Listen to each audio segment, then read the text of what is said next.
Welcome, bienvenue. I think we're ready to begin, and I'm not seeing any panic looks from the media at the soundboard, so I'm assuming we are ready to begin.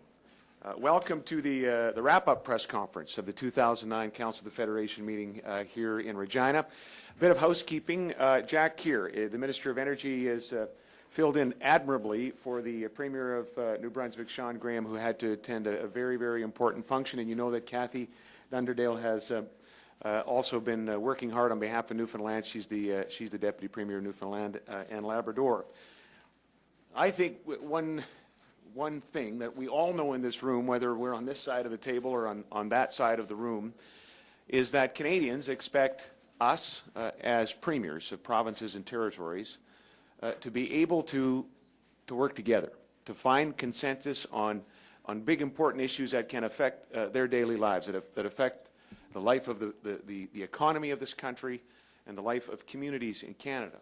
I think they also understand that this is a big country and there are unique interests and unique economies across Canada, but where possible, they want us to find areas to build a consensus, especially now.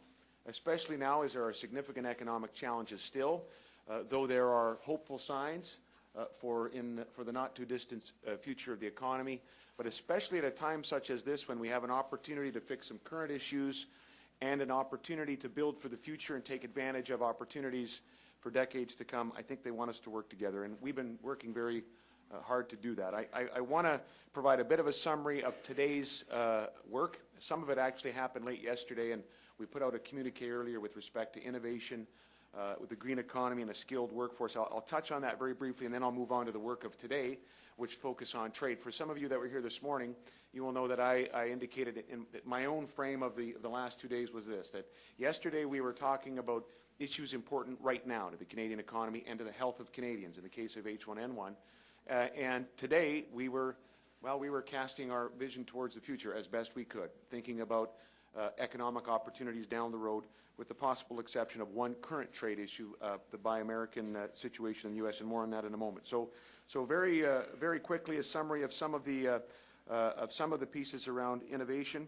I can tell you that premiers did agree that the governments of the provinces and territories and the national government should be taking this opportunity to ask, what's next for the Canadian economy? How can Canada lead in terms of the knowledge economy, in terms of the various strengths we have in the knowledge economy, whether it's the IT sector, whether it's agricultural biotech, whether it's life sciences in Winnipeg, perhaps whether it's nuclear medicine and nuclear sciences, that the country needs from its premiers and federal government concerted effort to build on the opportunities that exist. There are some very specific decisions that we have made today as a result of that, including a call on the federal government to make sure that tax incentives for research and development are harmonized with provincial tax incentives for research and development, and in fact that they don't claw back the benefits that provinces are trying to create for those companies that will risk their venture capital in terms of innovation. We talked about a number of specific ideas in no particular order here this afternoon, including the need for our provinces to work together on a strategy for the future on water management and water stewardship. I can't think of a resource, and I think the premiers agree, we couldn't really think of any resource as important for the present or the future of this country as water. And to the extent we can work together and cooperate to make sure we're protecting and managing that water resource, we've agreed to do that. There's a bit of a model that we've begun, a very premature, an early model in Western Canada, and I think we have decided to do that.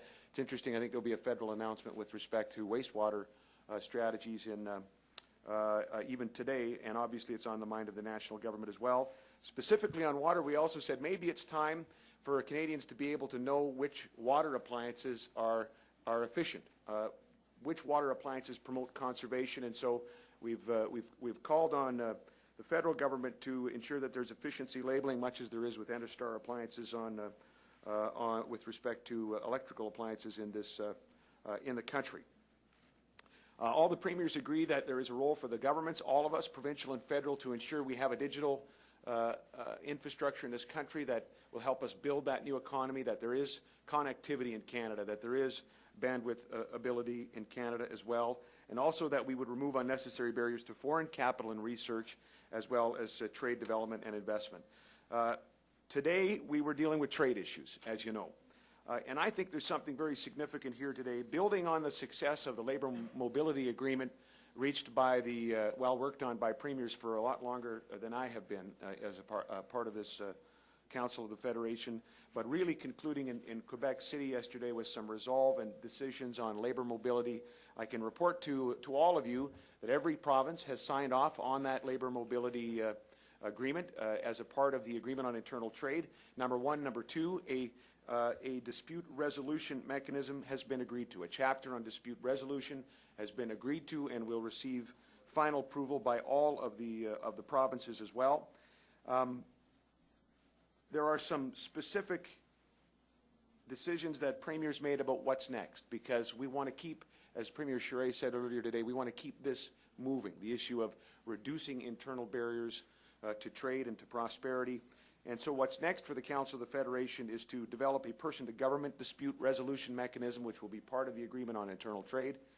It's also important for us to reach full labor mobility for financial sector occupations, which are not part of the current labor mobility package. We'll be working on these things. And then there's a very important decision that we made with respect to business and transportation regulations. Premiers are going to be directing their respective ministers to make sure that we're finding ways for us to have less regulation, less unnecessary regulation in terms of businesses. And that might mean business registration or licenses.